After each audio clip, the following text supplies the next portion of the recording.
China, జపాన్లో స్కూల్లో పిల్లలకి కుకింగ్ నేర్పిస్తూ ఉంటారు. మరి మన దగ్గర? అందుకే ఈరోజు మా ట్యూషన్లో కొత్తగా 3 వర్డ్స్ నేర్పించాను.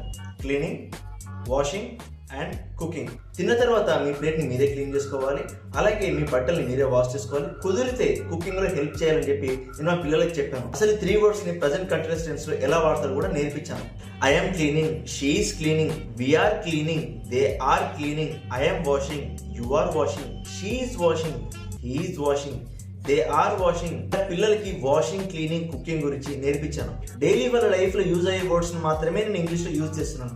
దీని ద్వారా వాళ్ళు ఇంగ్లీష్ ఈజీగా నేర్చుకుంటారు, ఈజీగా అర్థం చేసుకుంటారు, చెప్పడానికి కూడా వాళ్ళకి ఈజీగా ఉంటుంది. ప్రజెంట్ కంటిన్యూస్ టెన్స్ లో సింపుల్ గా ఎలా నేర్చుకోవాలనేది ఈ చిన్న చిన్న వర్డ్స్ ద్వారా రోజు నేను నేర్పిస్తున్నాను. సో మీరు కూడా మాతో పాటు ఇంగ్లీష్ నేర్చుకోవాలనుకుంటే please do follow ARK Pathashala. Thank you.